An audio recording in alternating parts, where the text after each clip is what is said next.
नमस्कार विद्यार्थी मित्रांनो, फिजिक्सच्या लॉज ऑफ मोशन या चॅप्टरमध्ये आज आपण centre of mass of some symmetrical objects हा भाग बघणार आहोत. यापूर्वीच्या व्हिडिओमध्ये आपण सेंटर ऑफ मास बद्दल शिकलोय. Centre of mass is that point where total mass of the body is supposed to be concentrated in order to study the motion of that body in accordance with Newton's laws of motion. न्यूटनच्या नियमाच्या अनुषंगानं त्या बॉडीच्या मोशनचा अभ्यास करताना त्या बॉडीचं सगळं मास एका पॉईंटमध्ये जमा झालं असं आपण समजतो. तो पॉईंट म्हणजे सेंटर ऑफ मास असतो. तर हा पॉईंट नेमका कोणत्या ठिकाणी त्या बॉडीमध्ये असतो, तर अशा काही विशिष्ट बॉडी ज्यांचा शेप हा सिमेट्रिकल आहे अशा वस्तूमध्ये सेंटर ऑफ मास कुठं असू शकतं, त्यांचे काही फॉर्म्युले याबद्दल आजच्या व्हिडिओमध्ये आपण शिकणार आहोत. सगळ्यात पहिल्यांदा centre of mass of point masses म्हणजे समजा दोन पॉइंट मासेस असतील. समजा एकाचं मास M1 आहे, दुसऱ्याचं मास M2 आहे आणि ही एक वस्तू आहे. दोन्ही बॉडीज मिळून समजा ह्या वेटलेस किंवा निग्लिजिबल मास असलेल्या रॉडनी एकत्र बांधलेल्या आहेत अशा पद्धतीने. तर ही system of two particle system झालेली आहे. दोन्ही मिळून एकच बॉडी आहे. समजा पहिल्या बॉडीचं मास 1 kg आणि दुसऱ्या बॉडीचं किंवा दुसऱ्या पार्टिकलचं मास 2 kg असेल, तर टोटल 3 kgची ही एक बॉडी झालेली आहे. परंतु ते मासेस हे पॉइंट मासेस आहे. म्हणजे थोडक्यात ह्या बॉडीचं मास असेल ते किलोग्रॅममध्ये नाही, तर ग्रॅममध्ये किंवा मिलीग्रॅममध्ये. म्हणजे समजा पहिल्या बॉडीचं मास हे 1 ग्रॅम आणि दुसऱ्या बॉडीचं मास हे 2 ग्रॅम आहे. त्या आकाराने खूप लहान आहेत, पॉइंट मासेस आहेत. तर ही 3 ग्रॅमची एक टोटल बॉडी झालेली आहे. तर ह्या 3 ग्रॅम ह्या दोघांच्या मध्ये कुठंतरी एका पॉईंटला जमा होणार आहे असं आपण समजणार आहोत. तो पॉईंट म्हणजे सेंटर ऑफ मास. तर तो पॉईंट नेमका कुठं असेल, M1 पासून किती अंतरावर, M2 पासून किती अंतरावर, ते काढण्याचा एक फॉर्म्युला आहे. कसं असतं या ठिकाणी पहा. समजा ह्या दोन पार्टिकल्स मधलं डिस्टन्स x असेल, तर मग ते जे सेंटर ऑफ मास असतं, समजा पहिल्या मासपासून x1 इतक्या अंतरावर असेल आणि दुसऱ्या मासपासून समजा ते x2 इतक्या अंतरावर असेल, तर ते x1 आणि x2 काढण्याचा फॉर्म्युला आपल्याकडे आहे. काय होतं, centre of mass divides the distance in inverse proportional of the masses. म्हणजे की पहिल्याचं मास कमी आहे तर त्याचं अंतर सेंटर ऑफ मास पासून जास्त म्हणजे x1 जास्त. दुसऱ्या पार्टिकलचं मास जास्त तर त्याचं डिस्टन्स x2 सेंटर ऑफ मास पासून कमी. Centre of mass divides the distance in inverse proportion of the masses. म्हणजे ज्या पार्टिकलचं मास कमी त्याचं अंतर सेंटर ऑफ मास पासून जास्त असा त्याचा अर्थ आहे. कारण सेंटर ऑफ मास म्हणजे काय आहे, तर असा पॉईंट आहे की ज्या ठिकाणी टोटल मास सगळं कॉन्सन्ट्रेट झालं आपण असं इमॅजिन करतो. तर साहजिकच आहे ज्या बाजूला मास जास्त झुकलेला आहे, सेंटर ऑफ मास सुद्धा त्या बाजूला झुकलेला असणार आहे. या फिगरमध्ये तुम्ही बघताय की दुसरा पार्टिकल मोठा आहे, त्याचं मास जास्त आहे, पहिल्याचं कमी आहे. त्यामुळं सेंटर ऑफ मास हा जास्त वजन किंवा जास्त मास असलेल्या बाजूला झुकणार आहे. त्यामुळे हा सेंटर ऑफ मास M2 च्या जास्त जवळ आहे M1 पेक्षा. समजा दोन्ही मासेस सारखे असते तर सेंटर ऑफ मास बरोबर सेंटरला आलं असतं. परंतु या ठिकाणी हे साहजिकच आहे की ज्या बाजूला वजन जास्त, वस्तुमान जास्त, त्या बाजूला सेंटर ऑफ मास झुकलेला असणार आहे. म्हणजे आपण या ठिकाणी लिहू शकतो x is inversely proportional to m. म्हणजे मास जास्त, डिस्टन्स कमी. बघा, दुसऱ्या पार्टिकलचं मास जास्त, त्याचं हे डिस्टन्स x2 कमी. पहिल्या पार्टिकलचं मास कमी, ते डिस्टन्स x1 जास्त असा त्याचा अर्थ आहे.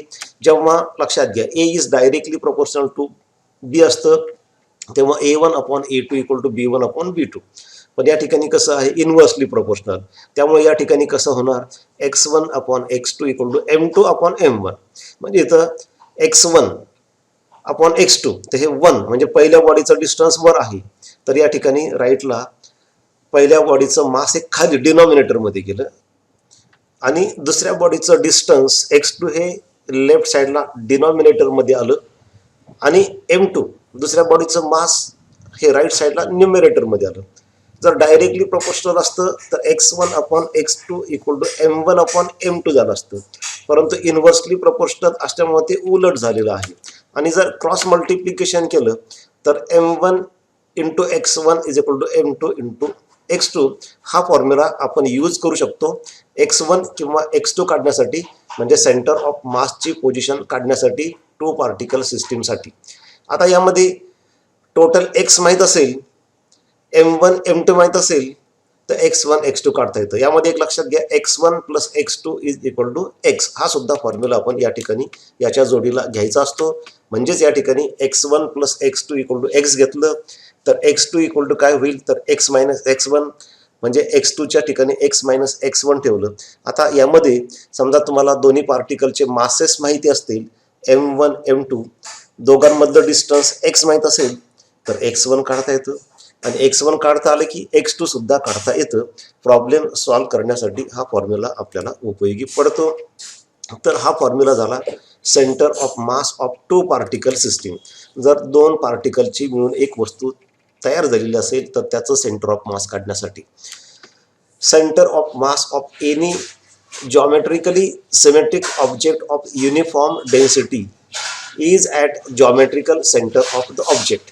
याचा अर्थ काय आहे की जॉमेट्रिकली सिमेट्रिक ऑब्जेक्ट म्हणजे की ज्यांचा आकार, उदाहरणार्थ डिस्क आहे, डिस्क हे आतून भरीव असते लक्षात घ्या, आणि दुसरी रिंग आहे. तर फरक एवढाच आहे की रिंग हे आतून पोकळ असते. तर डिस्क म्हणजे आपली सीडी जशी असते, तर सीडीला मध्ये एक होल असतं, पण तसं होल सुद्धा नको.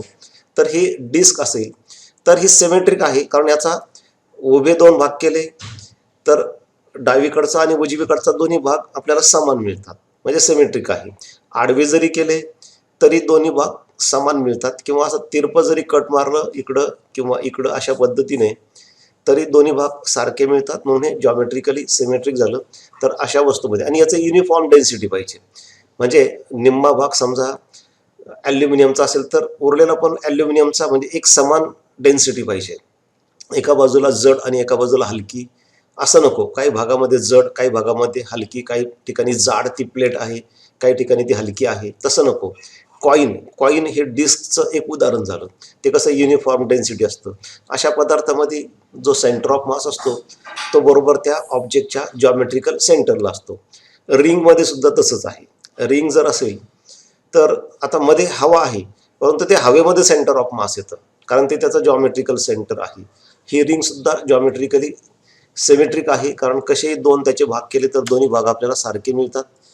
सिलेंडर सुद्धा हे जॉमेट्रिकली सिमेट्रिकच म्हणता येईल, कारण आडवे भाग केले, कट केला तर वरचा आणि खालचा भाग समान मिळतो, उभे भाग केले तरी डावीकडचा आणि उजवीकडचा समान मिळतो.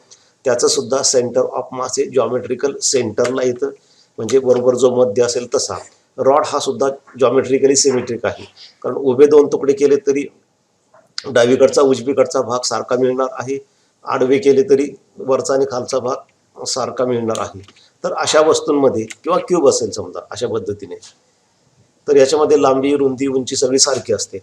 तर याचा सुद्धा जो सेंटर ऑफ मास असतो ते जॉमेट्रिकल सेंटरला येतं. म्हणजे थोडक्यात काय, तर ज्या वस्तू जॉमेट्रिकली सिमेट्रिक आहे त्यांच्यामध्ये सेंटर ऑफ मास हे जॉमेट्रिक सेंटरला येतं. आता काही उदाहरणं बघू आपण centre of mass of some symmetrical objects. आता त्यामध्ये समजा सगळ्यात पहिल्यांदा centre of mass of isosceles triangular plate.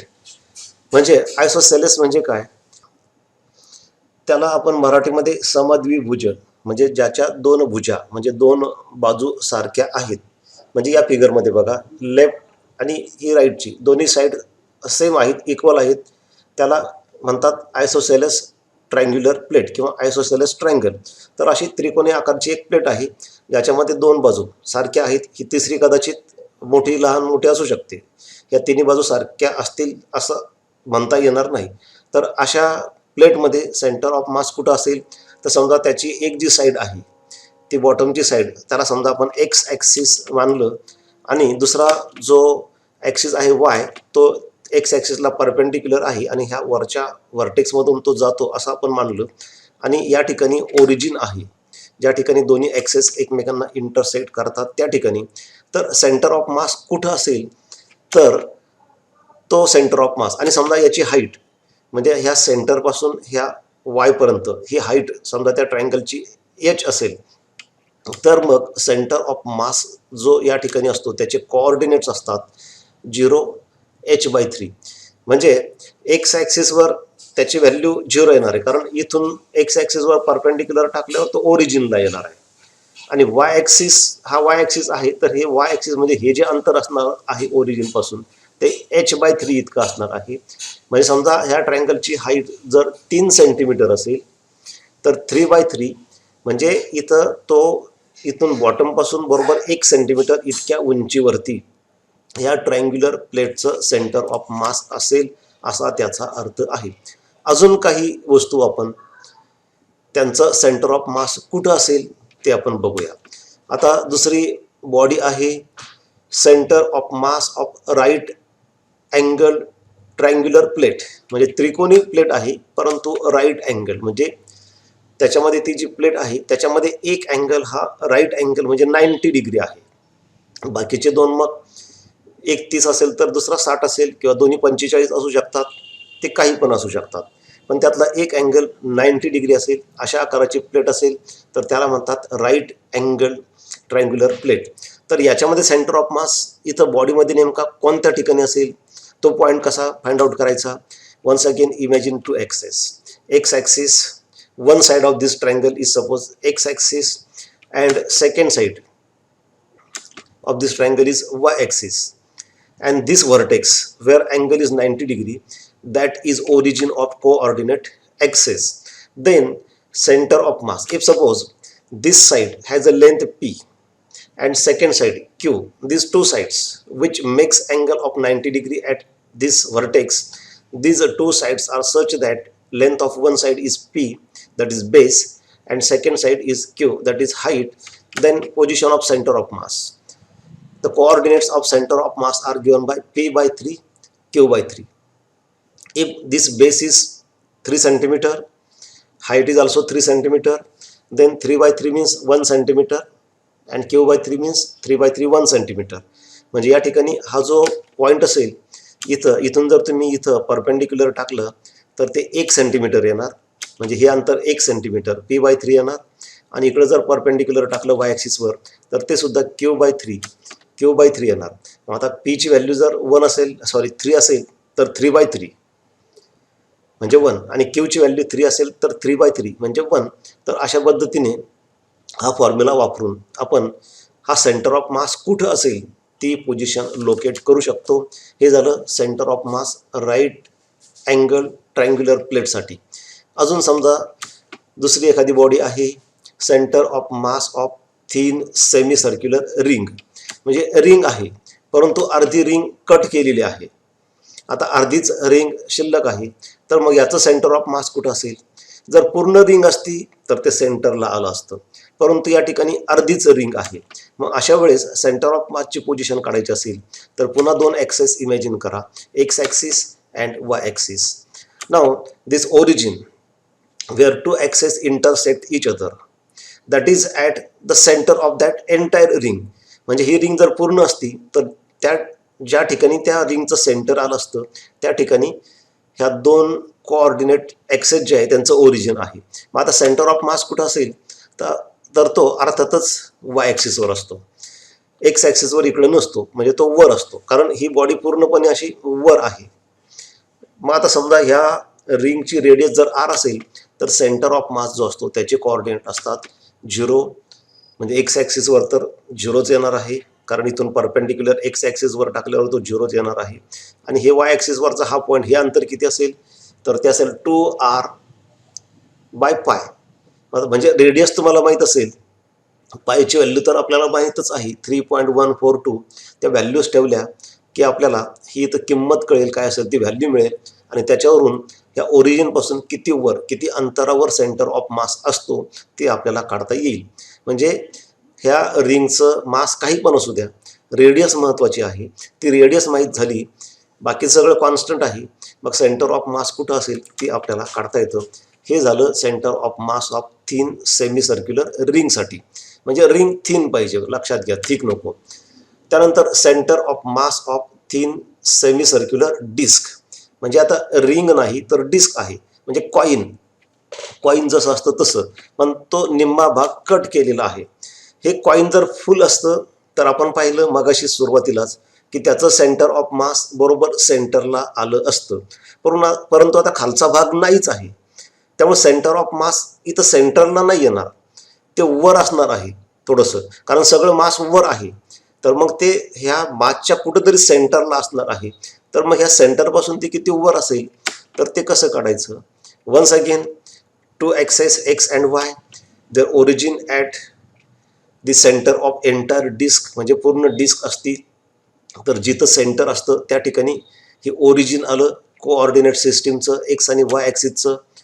मग तो सेंटर ऑफ मास, आणि समजा ह्या डिस्कची रेडियस आर असेल तर साहजिकच आहे सेंटर ऑफ मास इकडं किंवा इकडं डावीकडं किंवा उजवीकडं, म्हणजे एक्स ॲक्सिसवर असणार नाही, ते वरच असणार आहे, कारण संपूर्ण बॉडी ही एक्स ॲक्सिसच्या वर आहे, म्हणजे ते वरच असणार आहे सगळ्यांचं सेंटर. कारण सेंटर ऑफ मास म्हणजे काय, तर ते एक पोझिशन दाखवते की ज्या ठिकाणी सगळं जे मास आहे ते एका पॉईंटला कॉन्सन्ट्रेट झालेलं आहे.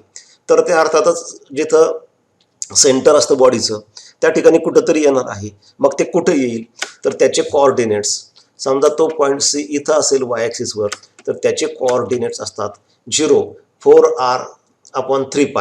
म्हणजे पुन्हा या ठिकाणी फक्त रेडियस जर माहीत असेल तुम्हाला डिस्कची, अगोदर ते रिंगसाठी होतं, आता हे डिस्कसाठी होतं. फरक फक्त या ठिकाणी असा आहे की इथं 4r आहे, रिंगमध्ये ते 2r होतं. म्हणजे रेडियस माहीत असेल तर तुम्ही हे सगळं सेंटर ऑफ मासची पोझिशन काढू शकता.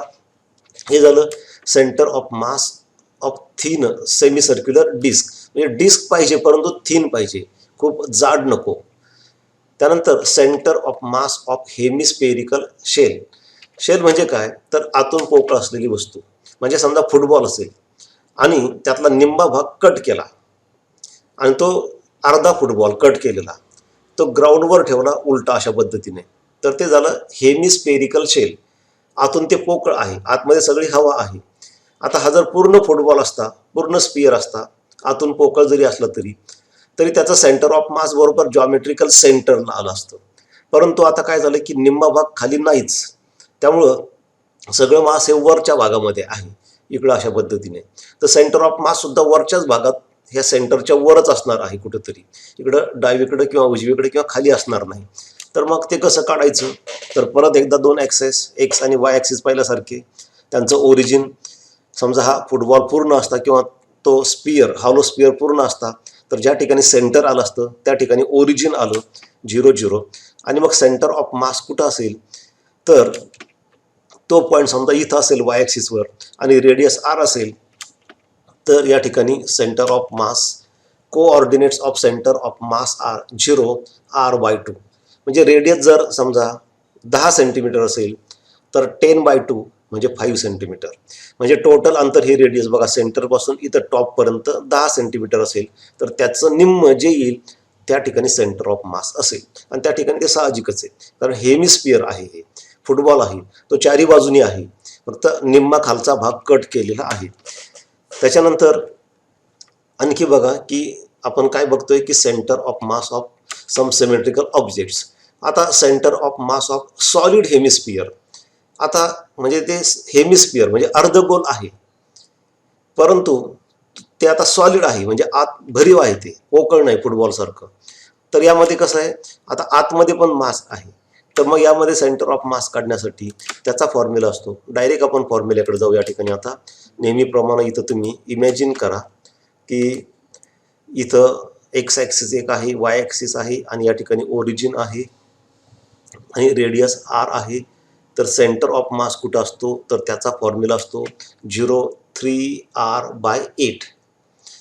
म्हणजे समजा रेडियस जर 8 असेल तर 8 आणि 8 कॅन्सल होईल, 3 राहील.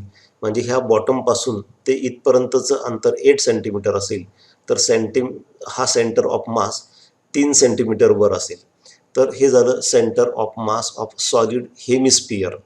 म्हणजे हेमिस्पियर म्हणजे अर्धगोल आणि सॉलिड म्हणजे भरीव, पूर्णपणे भरीव, पोकळ नाही. ह्या फॉर्म्युल्यांचं प्रूफ अपेक्षित नाही. हे फॉर्म्युले तुम्ही डायरेक्ट पाठ करा, म्हणजे तुम्हाला प्रॉब्लेम सोडवताना किंवा नीट परीक्षेमध्ये MCQ सोडवताना अडचण येणार नाही. Next, centre of mass of hollow right circular cone of height h. म्हणजे समजा अशा पद्धतीचा कोन आहे ज्याची हाईट समजा h आहे.